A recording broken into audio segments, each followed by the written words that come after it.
অসমে মানি লৈছে গোটেই প্ৰতিবাদ তেওঁলোকে হেও মানি বুজাবুজিৰ বাবে আগবাঢ়ি আহিল দুখন চৰকাৰৰ প্ৰতিনিধিয়ে আলোচনাত মিলিত হ'ল কিন্তু তাৰ পিছত মেঘালয়ে যোৱা নিশা তেওঁলোকৰ চালক মালিক সন্থাই যিদৰে এটা হুংকাৰ প্ৰদান কৰিছে এই গোটেই হুংকাৰক কিন্তু অসমৰ চালকসকলে এক প্ৰকাৰ পুনৰ ভয়ত তেওঁলোকে মেঘালয় যাত্ৰা বন্ধ কৰি দিছে পৰ্যটকসকল বৰ্তমান মেঘালয়লৈ যোৱাৰ বাবে চিন্তিত হৈ পৰিছে মই এই মুহূৰ্তত জোৰাবাটত আছোঁ আৰু বাপুৰি জোৰাবাটৰ আপুনি পৰিৱেশটো চাওক য'ত আপুনি আজিৰ দিনত এইদৰে অৰ্ধসামৰিক বাহিনী গুৱাহাটী আৰক্ষী এই মুহূৰ্তত ইয়াত মোতায়েন কৰিবলগীয়া হৈছে কিন্তু মেঘালয়ৰ পৰা অহা যিসমূহ বাহন আছে সেই বাহনসমূহ কিন্তু গুৱাহাটীত প্ৰৱেশ কৰি আছে এইটুকুৰে ঠাই য'ত আমি দুদিন ধৰি দেখিছিলোঁ যে অহৰহ প্ৰতিবাদ পুৱা 7-8 বজাৰ পৰা আৰম্ভ হোৱা প্ৰতিবাদৰ অন্ত পৰে নিশা 8-9 বজাত পথ অৱৰোধ কৰি দিয়া হয় ৰাজপথৰ মাজত বহি তেওঁলোকে প্ৰতিবাদ সাব্যস্ত কৰিছিলে কিন্তু প্ৰতিবাদৰ শেষত গৈ আমি যোৱাকালি যিদৰে কইনাধৰাৰ দুখন চৰকাৰৰ য'ত মেঘালয়ৰ উপ মুখ্যমন্ত্ৰীগৰাকী বা অসম চৰকাৰৰ প্ৰতিনিধি হিচাপে অসম চুক্তি মন্ত্ৰী বা অতুল বৰা উপস্থিত আছিলে গতিকে এনে এটা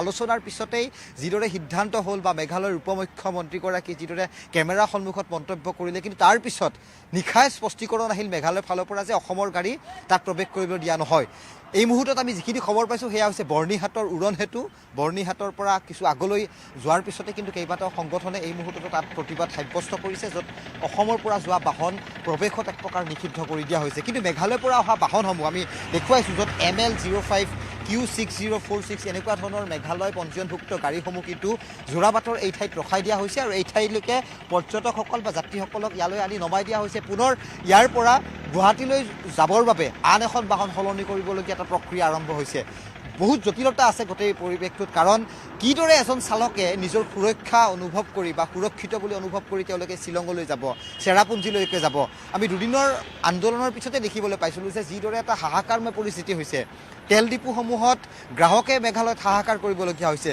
কিন্তু গোটেই বিষয়টো কিন্তু খুবেই চিন্তনীয় দাদা ক'ৰ পৰা আহিল আপুনি শ্বিলঙৰ পৰা আহিছোঁ শ্বিলঙৰ পৰা কেনেকুৱা পৰিৱেশ তাতে শ্বিলঙততো ঠিকেই আছে আৰু গুৱাহাটীৰ কথা ক'ব নোৱাৰোঁ আপুনিতো এইখিনি লৈ আহিলে মানুহ লৈ আহিলে ইয়াত নমাই দিলে মানে সুধিলোঁ ইয়াৰ চাইডৰ মানুহ ৰিক্স আপোনাৰ ৰিক্সে যাব পাৰে কৈছে আপোনাৰ পেচেঞ্জাৰ কিবা হ'লে কোনে ৰিক্স দিব আপোনাৰ গাড়ীখন হৈছে মেঘালয়ৰ আপুনি মেঘালয়ত গাড়ী চলায় তো আপোনাৰ সংগঠনৰ ফালৰ পৰা যোৱাকালি পুনৰ ক'লে যে আন্দোলন চলি থাকিব কি সাহসত অসমৰ ড্ৰাইভাৰ যাব তালৈকে মই একো ক'ব নোৱাৰোঁ ছাৰ এইসকল পৰ্যটক আহিছে ক'ৰ পৰা আহিল আপোনালোক मैं गुवाहाटी है মানে যাব ক'ত যাব এতিয়া मोर रिलेटिव যাব हम लोग शिलोंग जाएगा শ্বিলং যাব কেনেকৈ যাব এতিয়া अब देखिए कौन सा गाड़ी जाता है অসুবিধা আছে কিছু जी मतलब प्रॉब्लम होगा हाँ वो डायरेक्ट गुवाहाटी से मिल जाता था अभी तो नहीं मिल रहा यह सुविधा है आपको और बर्निहाट जाना पड़ेगा बर्निहाट से गाड़ी चेंज करना पड़ेगा हाँ আৰু আমি চাওক পৰিৱেশটো এই মুহূৰ্তত য'ত মেঘালয়ৰ পৰা অহা বাহনসমূহ ইয়াত ৰখা হৈছে পেচেঞ্জাৰসমূহ শ্বিলঙৰ পৰা আহিছে মেঘালয়ৰ পৰা আহিছে আহি তেওঁলোকে ইয়াত ৰৈছে আৰু এয়া মেঘালয় পঞ্জীয়নভুক্ত বাহন যি চমু টেক্সি থাকে সেই টেক্সিৰ চালকসকলে যাত্ৰী লৈ আহিছে ঠিকেই কিন্তু জোৰাবাটত নমাই দিছে কিন্তু জোৰাবাটৰ পিছত পুনৰ তেওঁলোকে গাড়ী সলনি কৰিব গুৱাহাটীলৈকে যাব খুব জটিলতা গোটেই প্ৰক্ৰিয়াটোত কাহা से आए अभी शिलोंग से आ रहा है सर शिलोंग से कैसा माहौल हुआ अब बहुत अच्छा है बहुत अच्छा है ठीक हो गया बहुत ठीक हो गया अभी कहाँ जाएंगे आप लोग हम तो जाएंगे मिर्जा आसाम का है आप लोग मैं तो शिलोंगते থাকোঁ শ্বিলঙত থাকে তো কি সাহসত মানুহ গুৱাহাটীৰ পৰা এতিয়া শ্বিলং যাব নাই এতিয়া নাই একদম নৰ্মেল হৈ গ'ল আৰু যদি গাড়ী দুখনমান ভাঙি দিয়ে সেইটোতো আৰু নাজানো কাৰ ভিতৰত কি আছে সেইটো কেনেকৈ জানিম এনেতো মই য'ত আছোঁ তাতে এতিয়া নৰ্মেল হৈছে শ্বিলঙৰ কোন ঠাইত মই এনে থাকোঁ এই আলুগুদামত চাওক যাত্ৰীসকল বাপৰি শ্বিলং মেঘালয়ৰ পৰা আহিছে ক'ৰ পৰা আহিল দাদা কাহ আছে मैं हाँ कहाँ से आए अभी तो मेघालय से मेघालय से तो कैसा माहौल वहाँ पे कैसा वहाँ पे तो ठीक ही है अभी तो इतना कुछ नहीं है अच्छा क्लेश हुआ था 2-3 दिन के लिए 1-2 दिन हुआ था लेकिन थोड़ा माहौल बन गया ज़्यादा ना इतना तो कुछ नहीं है अभी हम कल भी मार्केट घुमा है आज भी है इतना कोई टूरिस्ट वगैरह तो नहीं है पूरा खाली होगा शायद नहीं मार्केट में भीड़ भाड़ है अभी कल मैं पूरा मार्केट घुमा है पूरा भीड़ भाड़ है इतना दिक्कत नहीं है अभी तो पूरा खुला है लेकिन खाली माहौल ज़्यादा हो गया आदमी हल्ला करके ना हवा बना दिया नहीं तो हम लोग का रात का ट्रेन है अभी हम इतना जल्दी आना पड़ा है ट्रेन मिस हो गया हाँ नहीं हमारा तो अच्छा, रात को है आज रात को है हम सोचा इधर का माहौल ख़राब बता रहा था ना इसलिए हम थोड़ा जल्दी आ गए और तो ठीक है আৰু এখন এইদৰে বাহন মেঘালয়ৰ পৰা আহিছে, আহি যোৰাবাটত ৰখাই দিয়া হৈছে। যাত্ৰীসকলক ইয়াত নমাই দিয়া হ'ল, কাৰণ তেওঁলোক আগলৈ নাযায়। যিটো আলোচনা বা যিখিনি বুজাবুজি হ'ল, সেই বুজাবুজিৰ যেন মাজত ক'ৰবাত ডাঙৰ প্ৰশ্নবোধক বা ডাঙৰ এটা ভয় শংকা যেন ৰৈ গৈছে। চালকসকলে এটা কথাই কৈছে যে আমি ভয় কৰি আছোঁ, আমি যাব বিচৰা নাই। অৰ্থাৎ চালকসকলে শংকাত আছে, তেওঁলোকে ভয়ত আছে। কোনো সাহসত আজিৰ দিনত শ্বিলঙলৈ বুলি কোনো গুৱাহাটীৰ এজন চালকে নিজৰ গাড়ীখন লৈ যাবলৈ সাহস নকৰে। সেই ভয় শংকা তেওঁলোক আহিলেও যোৰাবাটলৈ আহিব, 2-এজন মানুহ ইয়াত নমাই দিব। সাধাৰণতে টেক্সি বা সৰু অটো ধৰণৰ বাহন, তিনিচকীয়া বাহন চলি আছে। কিন্তু এই ঠাইৰ পৰা পুনৰ এজন যাত্ৰীয়ে সাহসত তেওঁলোকে বৰ্ণিহাটলৈ যাব লাগিব। বৰ্ণিহাটত গৈ পুনৰ তেওঁলোকে মেঘালয়ৰ গাড়ীত শ্বিলঙলৈ যাব লাগিব।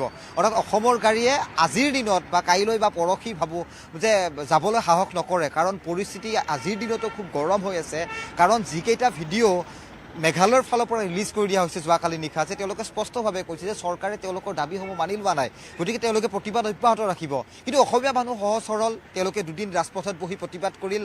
আজিৰ দিনত তেওঁলোকে শান্ত হৈ পৰিল। কিন্তু তেওঁলোকে সেই অসমীয়া সহজ সৰলৰ হৃদয় মনটো লৈ তেওঁলোকে শ্বিলঙলৈ যাব নোৱাৰে, কাৰণ চেৰাপুঞ্জী শ্বিলঙৰ পৰা আৰু আগত বা যিখিনি চাইট চিন থাকে বা সেইখিনিৰ ক্ষেত্ৰত কিন্তু কোনো এগৰাকী পৰ্যটক যে সুৰক্ষিত অনুভৱ কৰি তালৈকে যাব, যে সেয়া কিন্তু আজিৰ দিনত খুব ডাঙৰ এটা চিন্তাৰ বিষয়। কিন্তু মেঘালয়ৰ বাহনসমূহ তেওঁলোকে নিৰ্বিঘ্নে তাৰ পৰা মানুহ উঠাই আনিছে, আহি ইয়াত তেওঁলোকে নমাই দিছে। ইয়াৰ পৰা 2-এখন অটোত উঠি তেওঁলোকে গুৱাহাটীলৈ ওলাই আহিছে। কিন্তু যিখিনি মানুহ তাৰ পৰা ওলাই আহিছে, তাত তেওঁলোকে আবদ্ধ হৈ থকা মানুহ, তাত তেওঁলোকে ভয় শংকাৰ মাজত এই 2-3টা দিন পাৰ কৰা মানুহ। গতিকে তেওঁলোকে খুব সুখী অনুভৱ কৰিছে যে তেওঁলোকে মেঘালয়খন ত্যাগ কৰিছে। কিন্তু মেঘালয়ত ফচিম বুলি কিন্তু আজিৰ দিনত কোনো মানুহ নাযায়।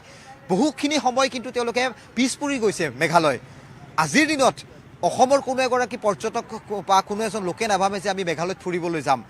মই নাভাবোঁ এই কথাটো, কাৰণ তেওঁলোকে খুব উৎসাহেৰে বা পৰিয়ালটো লৈ যে আজিৰ দিনত সুৰক্ষিত অনুভৱ কৰি তেওঁলোকে মেঘালয় যাব, সেয়া কোনো দূৰ সম্ভৱ নহয়। গতিকে এয়া চাওক আপুনি, পুনৰ বৰ্ণিহাটৰ পৰা হৈ 2-এজন লোক আহিছে, আহি তেওঁলোকে ইয়াত নামিছে, নামি তেওঁলোকে গুৱাহাটীলৈ যাব। কিন্তু এইখিনি লোক তাত আবদ্ধ হৈ থকা লোক, তাত তেওঁলোকে অসুৰক্ষিত অনুভৱ কৰি থকা লোক, যিসকল লোকে ভাবিছে যে মেঘালয়খন কিবা প্ৰকাৰে আমি এৰি আহিছোঁ। কিন্তু আপুনি বিপৰীত দিশে চাওক, প্ৰভাস সিং আপুনি সেই পিনে দেখাওক। কিন্তু এই পিনৰ পৰা বাহন, যিসমূহ ট্ৰাক বা যিসমূহ মেঘালয়ৰ পঞ্জীয়নভুক্ত যিখিনি নাম্বাৰ প্লেটৰ গাড়ী আছে, তাত তেওঁলোকে সিপিনে মানুহ উঠাইছে। মানুহ উঠাই তেওঁলোকে নিৰ্বিঘ্নে তেওঁলোকে শ্বিলঙলৈ যাত্ৰা কৰিছে। কাৰণ খাচী গাৰো যিখিনি মানুহ আছে, সেই মানুহখিনি দৈনন্দিন তেওঁলোকে ব্যৱহাৰ হয়, তেওঁলোকে আহ যাহ কৰে। কিন্তু এই যিখন বাহন মই দেখুৱাইছোঁ, ছুইফ্ট ডিজায়াৰ বাহনখন, এইখন গুৱাহাটীৰ পৰা আহিছে ঠিকেই, কিন্তু আহি তেওঁলোকে পুনৰ গুৱাহাটীৰ ফালে ইউ টাৰ্ণ কৰিছে। অৰ্থাৎ এইখন শ্বিলঙলৈ যাব নোৱাৰে, কাৰণ সেইখন য়েল' নাম্বাৰ প্লেট, মই বুজি পাইছোঁ বাণিজ্যিক বাহন। যাত্ৰী এজন যে উঠাই লৈ গৈ ড্ৰাইভাৰজন যে শ্বিলঙলৈ যাব, সেয়া আজিৰ দিনত সম্ভৱ হৈ উঠা নাই। অসমৰ প্ৰতিবাদ আজিৰ দিনত খাম কাটিছে ঠিকেই, কিন্তু নাভাবোঁ। এয়া চাওক, মেঘালয়ৰ গাড়ী ইয়াত ৰাস্তাত ৰৈছে, তেওঁলোকে ভয়ভীত নাই, তেওঁলোকৰ কোনো ভয় শংকা নাই। ইয়াত মানুহ উঠাইছে, তেওঁলোকে গুচি গৈছে। গতিকে আলোচনাটো ক'ত? য'ত অসমৰ যাত্ৰী বা অসমৰ চালক সন্থাই অসুৰক্ষিত অনুভৱ কৰি আছে, তেওঁলোকে প্ৰতিবাদ উঠাই লৈছে। কিন্তু তাৰপিছত মেঘালয়ৰ সাহস চাওক, মেঘালয়ৰ গাড়ী যোৰাবাটলৈ আহিছে, যোৰাবাটত মানুহ নমাইছে, যোৰাবাটত মানুহ উঠাইছে, তেওঁলোকে পুনৰ শ্বিলং বা মেঘালয় অভিমুখে তেওঁলোকে যাত্ৰা কৰিছে। ইপিনে মই আহিলোঁ, এতিয়া মেঘালয়ৰ পিনে আহিছোঁ, যিটো মেঘালয় হাইৱে পোনে পোনে শ্বিলং অভিমুখে যায় বা শিলচৰ অভিমুখে যায়। কিন্তু বৰ্ণিহাটত যিটো পৰিস্থিতি হৈছে বা যিটো খবৰ আমি লাভ কৰিছোঁ, তাত তেওঁলোকে ৰাজপথৰ পাৰত অৱস্থান লৈছে। অসমৰ গাড়ী দেখিলে তেওঁলোকে তাত ইউটাৰ্ণ, তাত ডিভাইডাৰ এটা আছে, তাত তেওঁলোকে পোনে পোনে গাড়ী পুনৰ গুৱাহাটী পিনে ঘূৰাবলৈ বাধ্য কৰাইছে। গতিকে পৰিস্থিতি আজিৰ দিনতো স্বাভাৱিক হৈ উঠা নাই। কিছু আমি আগুৱালৈ যাব চেষ্টা কৰিম। নিৰাপত্তাৰ দিশটোৰো কথা আছে, কাৰণ তাত গৈ কি ধৰণৰ পৰিস্থিতিৰ সৈতে আমিও মোকাবিলা কৰিব লাগে, সেই কথাটো আমি এটা অনুভৱ কৰিছোঁ। গতিকে পৰিস্থিতি খবৰ আমি নন ষ্টপ এই গ্ৰাউণ্ডত থাকি বা আগলৈ যাবলৈ আমি চেষ্টা কৰিম। দৰ্শকসকলক আমি নন ষ্টপ আমি খবৰ দি যাবলৈ যত্ন কৰিম।